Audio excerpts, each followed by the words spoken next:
సంబంధించి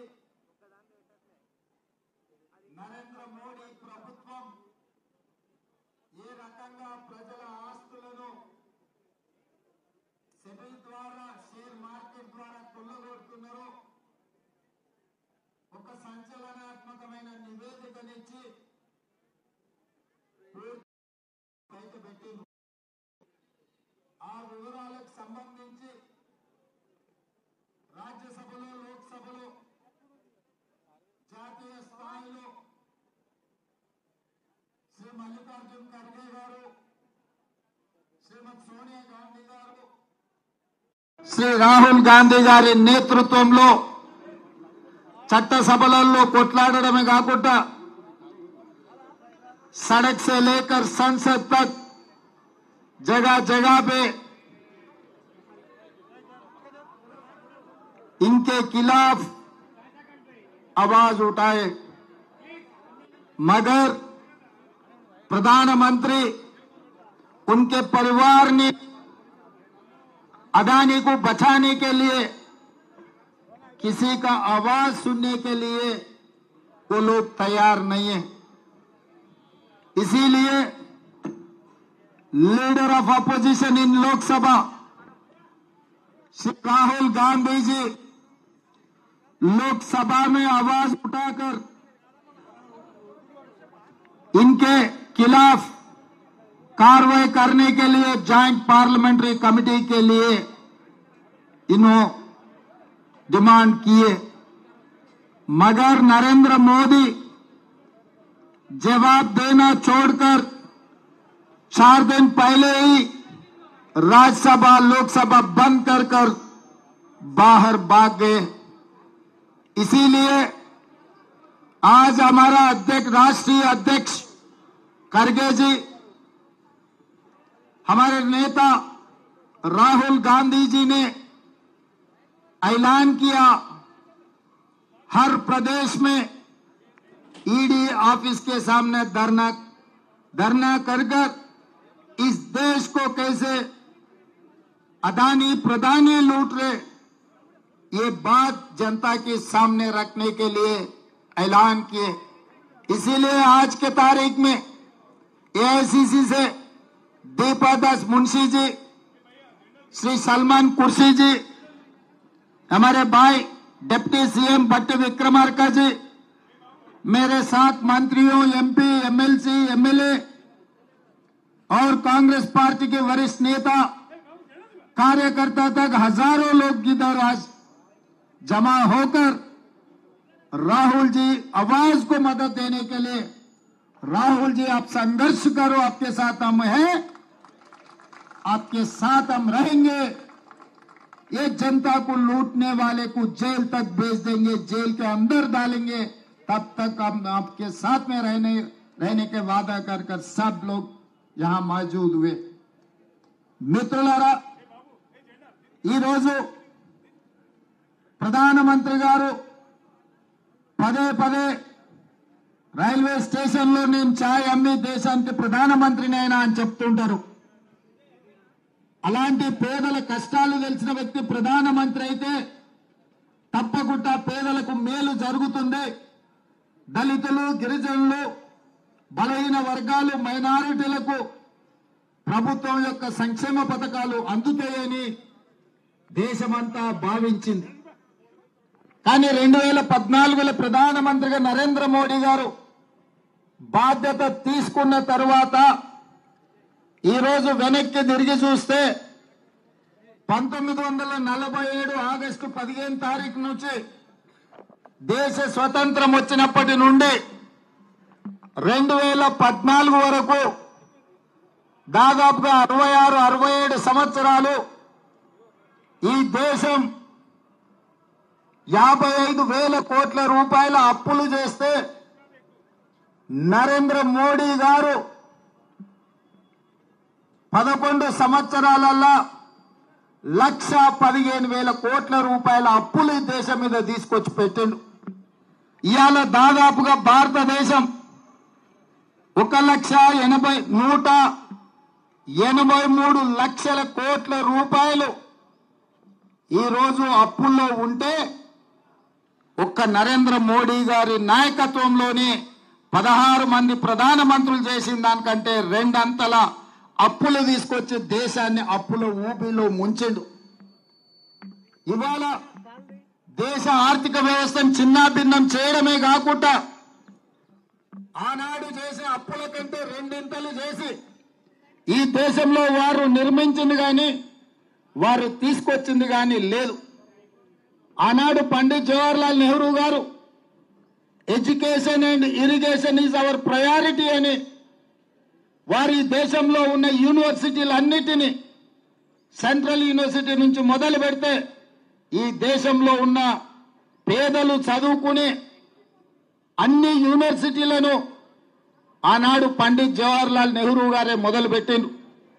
అదేవిధంగా ఈ దేశంలో కరువును పారదోలాలి అంటే సాగునీటి ప్రాజెక్టులను నిర్మించాలి అని బాక్రానంగల్ నుంచి నాగార్జున సాగర్ వరకు, శ్రీశైలం నుంచి శ్రీరామ్ సాగర్ వరకు పండిత్ జవహర్లాల్ నెహ్రూ గారు సాగునీటి ప్రాజెక్టులను తీసుకొచ్చిన ఒక దార్శనిక ప్రధానమంత్రి పండిత్ జవహర్లాల్ నెహ్రూ గారు.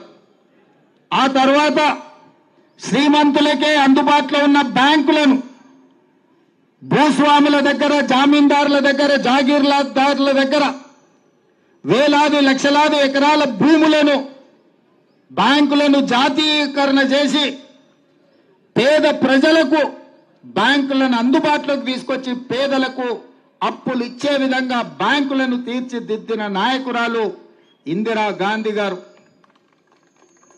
అదేవిధంగా సీలింగ్ యాక్ట్ తీసుకొచ్చి జాగీర్దారులు, జమీందారుల దగ్గర ఉన్న కోట్లాది ఎకరాల భూములను ప్రభుత్వం గుంజుకొని దళితులకు, గిరిజనులకు అసైన్మెంట్ పట్టాల పేరు మీద, పోడు భూముల పట్టాల పేరు మీద శ్రీమతి ఇందిరా గాంధీ పేదలకు భూములనిచ్చి వాళ్ళ ఆత్మగౌరవాన్ని పెంచి ఈ రోజు దేశంలో ఎస్సీ ఎస్టీల దగ్గర భూములు ఉన్నాయంటే శ్రీమతి ఇందిరాగాంధీ గారు చేసిన సాహసోపేతమైన నిర్ణయం. ఈ రోజు పేదల దగ్గర భూములు ఉన్నాయి. అదేవిధంగా మన ప్రధానమంత్రి రాజీవ్ గాంధీ గారు ఉన్నప్పుడు ఆనాడు ఇండస్ట్రియల్ రెవల్యూషన్ రావాల్సిన సందర్భంలో ఇండస్ట్రియల్ రెవల్యూషన్ రాలేదు. ఈ దేశంలో పరిశ్రమలు ఆశించిన మేరకు నెలకొల్పలేదు. ఇప్పుడు సాంకేతిక యుగం మారింది. 21వ శతాబ్దంలోకి మనం వెళ్తున్నాం కాబట్టి ఆనాడు కొంత ఇండస్ట్రియల్ విప్లవంలో వెనుకబడ్డాం.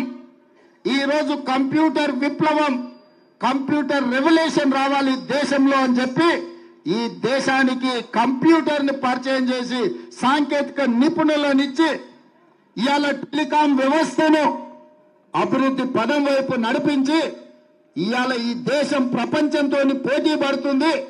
అమెరికాలో సిలికాన్ వ్యాలీ మన చేతుల్లో ఉంది అని అంటే శ్రీ రాజీవ్ గాంధీ గారు తీసుకొచ్చిన సాంకేతిక విప్లవం అన్న సంగతి ఈ రోజు మనం చర్చించుకోవాలి. అదేవిధంగా స్థానిక సంస్థలలో ఈ రోజు ఇక్కడనే మా మేయర్ గారు ఉన్నారు, చాలా మంది ప్రజాప్రతినిధులు ఉన్నారు. ఇక్కడ మహిళల చేతిలో అధికారం ఉన్నప్పుడే, పరిపాలన ఉన్నప్పుడే పాలన బాగుపడుతుంది, ప్రజాస్వామ్యం మనుగడ సాధిస్తుందని మహిళా రిజర్వేషన్లని దేశంలో మొట్టమొదటి స్థానిక సంస్థలలో ప్రవేశపెట్టి రాజీవ్ గాంధీ గారు పునాదులు వేసిండ్రు. కాబట్టి ఈ రోజు వారి ఆలోచన విధానం ఈ దేశంలో చట్టసభలలో కూడా మహిళా రిజర్వేషన్లు ఇవ్వడానికి పునాదులు వేసిందన్న సంగతి ఈ రోజు మనం చర్చించుకోవాలి. అదేవిధంగా పివి నరసింహారావు గారు సరళీకృత విధానాలు తీసుకొచ్చి ఆర్థికంగా ఈ దేశాన్ని బలోపేతం చేసి అభివృద్ధి పదం వైపు నడిపించడానికి ప్రపంచానికే మార్గదర్శకంగా మనకు పివి నరసింహారావు గారు నిలబడ్డారు.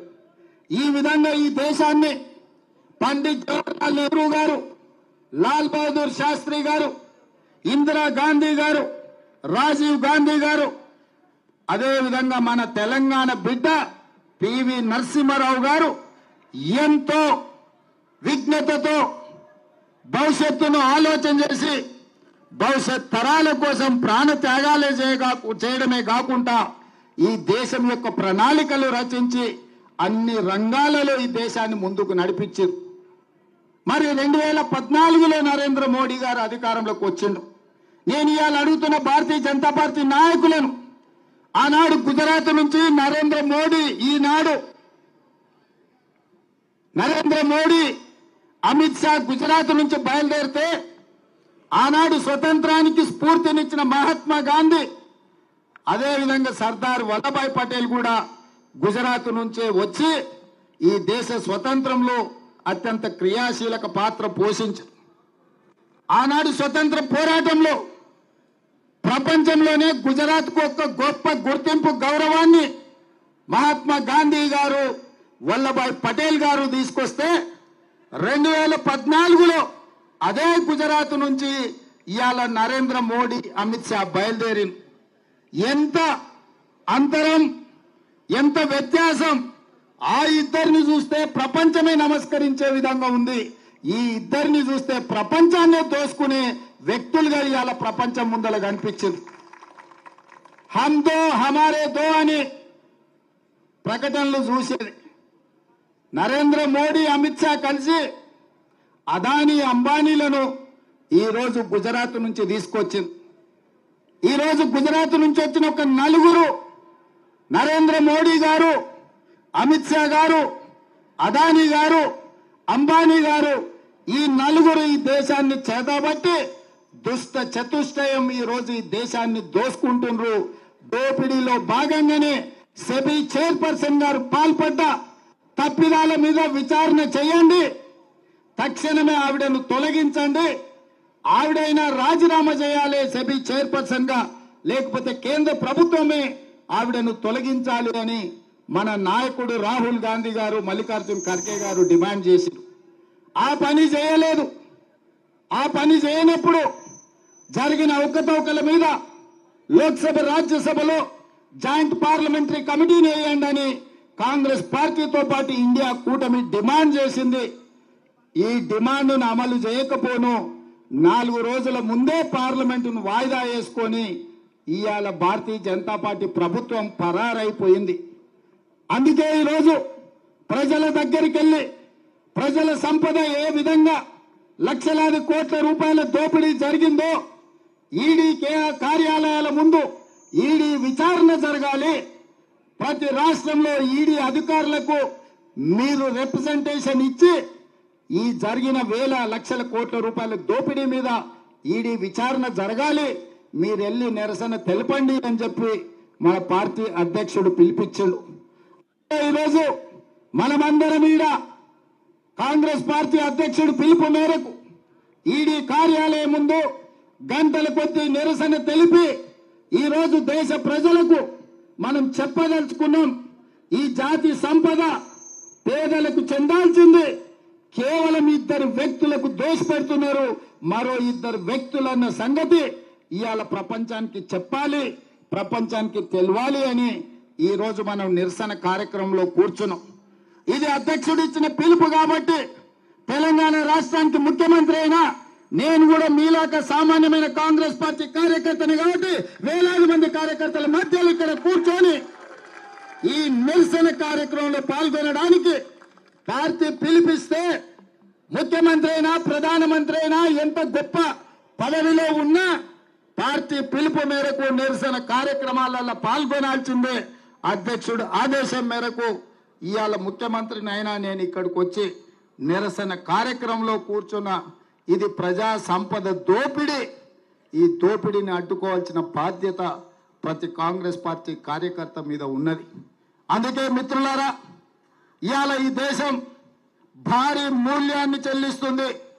ఈ దేశానికి భారతీయ జనతా పార్టీ ముప్పుగా మారింది. ఈ దేశంలో భారతీయ జనతా పార్టీని తొలగించాల్సిన బాధ్యత ప్రతి ఒక్క కాంగ్రెస్ పార్టీ కార్యకర్త మీద ఉన్నది. అదేవిధంగా ఇవాళ అతనికంటే గనుడు ఆచంట మల్లన్న అని నిన్న మొన్న బీఆర్ఎస్ నాయకులు ఈరోజు మాట్లాడుతున్నారు, మేము మోడీ మీద కొట్లాడతామన్నారు. మరి ఆ సన్నాసులను అడుగుతున్నా, లక్షల కోట్ల రూపాయల దోపిడీ జరిగితే ఒక్క రోజైనా మాట్లాడినరా మీరు అని? ఎందుకు ఇవాళ బీఆర్ఎస్ వాళ్ళు బీజేపీని ఎందుకు నిలదీస్తలేరు? సెబీలో జరిగిన కుంభకోణం, సెబీకి సంబంధించిన జేపీసీ విషయంలో బీఆర్ఎస్ విధానం ఏందో తెలంగాణ ప్రజలకు చెప్పాలి. మీరు బీజేపీలో విలీనమవుతున్నారంటే కాదు కాదు మేము చర్చలలోనే ఉన్నామంటారు. మీరు విలీనమవుతారో మీరు మలీనమవుతారో మాకు సంబంధం లేదు. ఇవాళ ఈ సెబీలో జరిగిన కుంభకోణం మీద కేసీఆర్ విధానం ఏందో కేసీఆర్ మాట్లాడాలి. ఇవాళ కేటీఆర్ ఎందుకు ఈ విధానాన్ని ప్రశ్నిస్తూ ఈ ట్విట్టర్ తిల్లు తన ట్విట్టర్లో పెట్టట్లేదు అని నేను అడుగుతున్నా.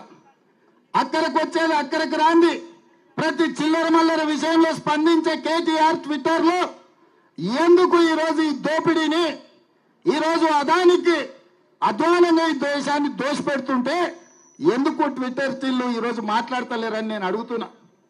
టీఆర్ఎస్ వాళ్ళకి పట్టిలేదా? ఈ దేశ సంపద దోస్తుంటే బీజేపీకి అనుకూలంగా మీరు ఉన్నారని ఇది ఒక్కటే స్పష్టమైన సాక్ష్యం కదా. నిజంగానే బీఆర్ఎస్ బీజేపీలో విలీనం కాకపోతే, బీజేపీ బీఆర్ఎస్ చీకటి ఒప్పందంలో కాంగ్రెస్ కు వ్యతిరేకంగా కొట్లాడకపోతే ఈ జేపీసీ విషయంలో బీఆర్ఎస్ విధానం ఏందో తెలంగాణ ప్రజలకు చెప్పాలి.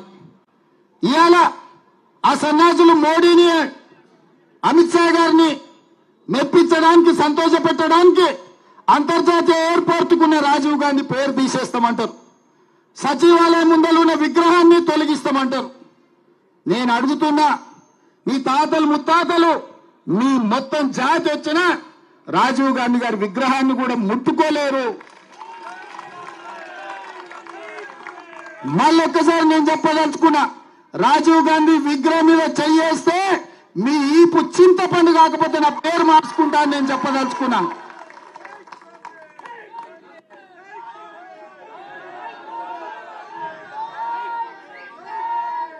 ఆసామాసిగా అల్లా తప్పగా అక్కడ ఎవరో ఆ విగ్రహం పెడుతున్నారని మీరు అనుకుంటున్నారేమో.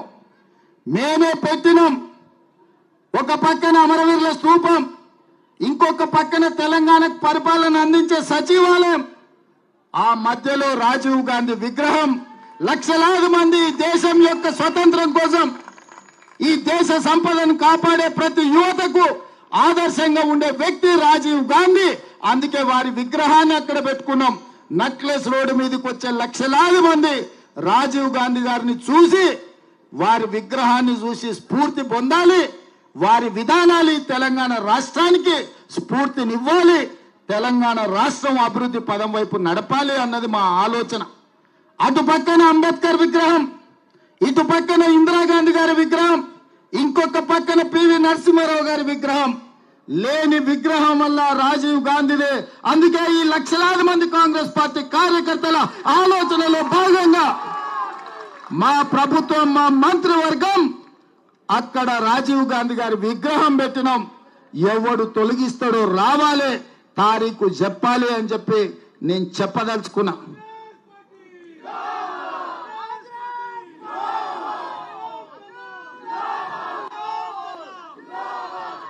అదే విధంగా 10 ఏళ్ల తర్వాత ఉద్యోగం ఊడినాక, ప్రజలు వంగబెట్టి దంచినాక ఈ సన్నాసులకు తెలంగాణ తల్లి గుర్తొచ్చింది. అక్కడ తెలంగాణ తల్లి పెడితే బాగుంటుందని.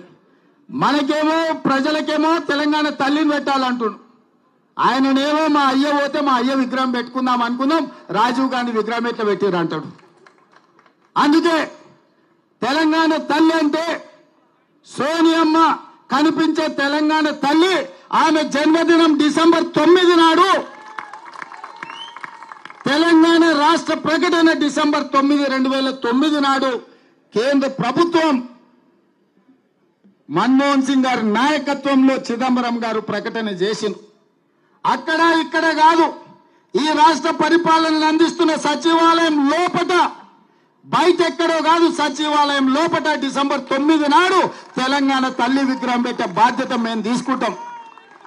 ఈ సన్నాసులు 10 ఏళ్ల అధికారంలో ఉన్న తెలంగాణ తల్లి విగ్రహం పెట్టలే.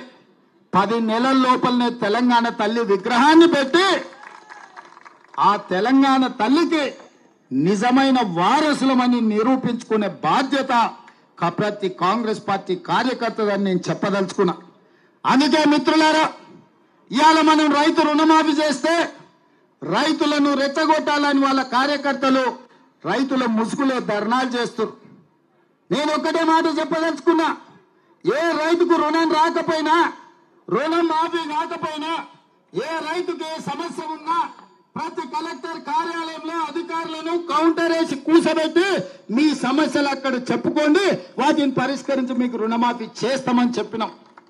ఆల్రెడీ మా ఆర్థిక మంత్రి బట్టి విక్రమార్క గారు నేను 18,000 కోట్ల రూపాయలు వ్యవసాయ శాఖ ఖాతాలో వేసినాం. అక్కడి నుంచి ప్రతి రైతుకు పంపించండి. మిగతా 12,000 కోట్ల రూపాయలు కూడా 2 లక్షల పైన ఉన్న వాళ్ళను మీరు 2 లక్షల పైన ఉన్న ఏదైతే బకాయిందో బ్యాంకు కట్టండి, మిగిలిన 2 లక్షల రూపాయలు మేము కడతామని చెప్పినాం. మా రెవెన్యూ మంత్రి గారు కూడా మాట చెప్పినారు. ఇవాళ అంటుండే శ్రీనివాస్ రెడ్డి గారు ఇంకా 12,000 మళ్ళా కడతామన్నాడని, భట్టి గారు 7,000 కోట్లే మేము ఇచ్చినామన్నారని. అన్ని తప్పుడు రాతలు, కారు కూతలు. అందుకే రైతులకు నేను ఒక్కటే మాట చెప్పదలుచుకున్నా, రోడ్డు ఎక్కాలెందుకు, ధర్నా చెయ్యాలెందుకు, మీకు ఆ కష్టం ఎందుకు వచ్చింది? 6 నెలల లోపల 31,000 కోట్ల రూపాయలతోటి 2 లక్షల వరకు రైతులకు రుణమాఫీ చేస్తామని 15 ఆగస్టు లోపల చేస్తామని మాట ఇచ్చిన మేము 18,000 కోట్ల రూపాయలు చెల్లించినాం. బ్యాంకులలో నగదు అందుబాటులో పెట్టినాం. మిగతావి కూడా మాఫీ చేస్తామన్నాం. ఈ సన్నాసులను నమ్ముకొని రోడ్ల మీద తిరిగితే ఆయాసమే వస్తుంది. మీకు ఏదైనా సమస్య ఉంటే కలెక్టర్లను కలవండి, వ్యవసాయ శాఖ అధికారులను కలవండి. ఈ ప్రభుత్వం ఉన్నదే మీకోసం. ఈ ప్రభుత్వం మీ సమస్యలను పరిష్కరించడానికి ఉన్నది. ఈ ప్రభుత్వం ప్రజాపాలనది. ప్రజలకు అందుబాటులో ఉన్నాం. పొద్దున్న లేస్తే వేలాది మందిని మేమందరం కలుస్తున్నాం. నేను అడుగుతున్న ఇవాళ తెలంగాణ సమాజాన్ని, ఎన్నడైనా 6 నెలలకు ఒక్కసారైనా కేసీఆర్ ముఖం చూసినారా? ఫామ్ హౌస్ లో బోర్లో వండుకునేటోడు ఇవాళ రోజుకు 18 గంటలు నేను మా మంత్రులు గ్రామాలు తిరుగుతూనే ఉన్నాం కదా, వచ్చిన వాళ్ళనల్లా కలుస్తూనే ఉన్నాం కదా, మీ సమస్యలు వింటూనే ఉన్నాం కదా, మీ సమస్యలు పరిష్కరిస్తూనే ఉన్నాం కదా. మీరు ధర్నా చేయాల్సిన అవసరం ఏముంది? నిరసన తెలపాల్సిన అవసరం ఏముంది? ప్రభుత్వం విననప్పుడు, ప్రభుత్వం మీ మాట ఏం జరుగుతుందో కనుక్కోనప్పుడు మీరు నిరసన తెలపొచ్చు, ధర్నా చేయొచ్చు, రాస్తా రోకో చేయొచ్చు. కానీ ప్రభుత్వమే మీ దగ్గర ఉండి ప్రభుత్వం వింటున్నప్పుడు, ప్రజాపాలన జరుగుతున్నప్పుడు, ప్రజాభవన్లో ప్రజల సమస్యల్ని వారంలో 2 రోజులు మా అధికారులు, మా చిన్నారెడ్డి గారు తీసుకుంటున్నప్పుడు మీకెందుకు కష్టం రైతులారా అని నేను చెప్తున్నా. అందుకే 10 ఏళ్ళు మిమ్మల్ని దోసుక తిన్నారు. కాకులాక గద్దలాక మీ రక్త మాంసాలను పీల్చి పిప్పి వేసిన ఈ సన్నాసులు మళ్ళీ ముసుగులో దొంగలు ముసుగేసుకొని ఇవాళ మళ్ళా మీ దగ్గరకు వచ్చి మభ్య పెట్టాలని చూస్తారు. ఈ దోపిడీ దొంగలే కదా ఈ 10 ఏళ్ళు మిమ్మల్ని దోసుకున్నది. ఈ కేసీఆర్, ఈ హరీష్ రావు, ఈ రామారావే కదా మిమ్మల్ని కొల్లగొట్టింది. ఆ కొల్లగొట్టిన సన్నాసులను 6 నెలల కింద మీరే కదా బొందబెట్టింది. మరి ఆ బొందబెట్టిన వాళ్ళను మళ్ళా గ్రామాలకు ఎట్లా రాణిస్తుండ్రు మీరు ఒక్కసారి ఆలోచన చేయమని రైతులకు విజ్ఞప్తి చేస్తున్నా. మాయ చెయ్యాలని, మిమ్మల్ని మోసం చెయ్యాలన్నదే వాళ్ళ ఆలోచన. 10 ఏళ్లలో వాళ్ళు ఇచ్చింది ఎంత, 10 నెలల్లో మేము ఇచ్చింది ఎంత? అమరవీరుల స్తూపం దగ్గర చర్చ చేద్దాం రాని. రాజీనామా చేయాల్సి వస్తుందని తాటి సెట్టు లెక్క పెరిగిండు కానీ ఆయన పారిపోయి అలా కొత్త మాటలు చెప్తుండు. అందుకే సిద్దిపేటలో మా మైనంపల్లి పోయిండు, రా మాట్లాడదాం ఏందో చూద్దామని. ఆ టైంకల్లా కూడా ఓలే. ఇక నెక్స్ట్ మళ్ళీ జగన్న ఉన్నాడు, జగన్ వస్తాడు తొందరలోనే సిద్దిపేటకి, జగన్ దోల్తా. వాళ్ళు ఏంటంటే అబద్ధాలన్నీ సోషల్ మీడియాలో పెడతారంట. గట్లనే నరేంద్ర మోడీ గారు వాట్సాప్ యూనివర్సిటీలో పెట్టిండు, 400 అన్నాడు. నేను ఆయననే చెప్పిన 240. అవునా? ఒక్క సీట్ అని ఎక్కువ వచ్చిందా? సరిగ్గా గంతే వచ్చింది. రెండోది చెప్పిన పార్లమెంట్ ఎన్నికల్లో వచ్చినప్పుడు నువ్వు శాతనైతే మునగానైతే ఒక సీటు గెలువురా అబ్బా అని అన్నానా? సేవలనే కదా నేను అన్నది. బీఆర్ఎస్కి ఒక్క సీటు కూడా పార్లమెంటు దక్కని అని. ఆ మాట మీద కాంగ్రెస్ పార్టీ కార్యకర్తలు 7 ఇట్లలో డిపాజిట్లు పోగొట్టారు, 15 ఇట్లలో 3వ స్థానానికి నెట్టారు. ఇది కాంగ్రెస్ శక్తి, కాంగ్రెస్ పార్టీ కార్యకర్తల శక్తి. అందుకే ఈరోజు మీకు వచ్చేసారి ఆ 39లో 9 కూడా మిగిలవని చెప్పి నా సన్యాసులకు చెప్పదలుచుకున్నా. 10 ఏళ్ళు ఎలుగబెట్టిందని 10 ఏళ్ళు తెలంగాణను తలగబెట్టినోడు 10 నెలలు కాకముందే ఈ ప్రభుత్వం మీద పడి ఏడుస్తున్నాడంటే కాంగ్రెస్ పార్టీ కార్యకర్తలు గ్రామాలలో ప్రజలకు వివరించాల్సిందిగా కోరుతున్నా. ఏది ఏమైనా ఇప్పటి వరకు ఇన్ని గంటలు ఇక్కడ ఉండి ఖర్గే గారు రాహుల్ గాంధీ గారు పిలుపు మేరకు ఈడీ కార్యాలయం ముందు నిరసన ధర్నాలో పాల్గొని దేశంలో జరుగుతున్న ప్రధాని అదాని దోపిడీని అడ్డుకోవడానికి వచ్చినందుకు మిమ్మల్ని అందరినీ మనస్ఫూర్తిగా అభినందిస్తూ అక్కడ ప్రధాని అయినా బీజేపీ అయినా ఇక్కడ బీఆర్ఎస్ అయిన దోపిడీకి వ్యతిరేకంగా మనం కొట్లాడదాం. కార్యకర్తలందరూ అప్రమత్తంగా ఉండాలి. మేమందరం అందుబాటులో ఉంటాం. మన అందరం కాంగ్రెస్ పార్టీ కార్యకర్తలం, కాంగ్రెస్ కుటుంబం మీ అందరికి అండగా నిలబడి ఈ కార్యక్రమాలను ముందుకు తీసుకెళ్దామని తెలియజేస్తూ మీ అందరి దగ్గర సెలవు తీసుకుంటున్న మిత్రులారా, జై కాంగ్రెస్, జై జై కాంగ్రెस। यार एक मिनट रुको जरा, एक काम है। ये लिखा हुआ है ना यहाँ पे, इसको सब्सक्राइब कर दो यूट्यूब चैनल को और इंस्टाग्राम पे फॉलो कर दो, ठीक है? Okay bye.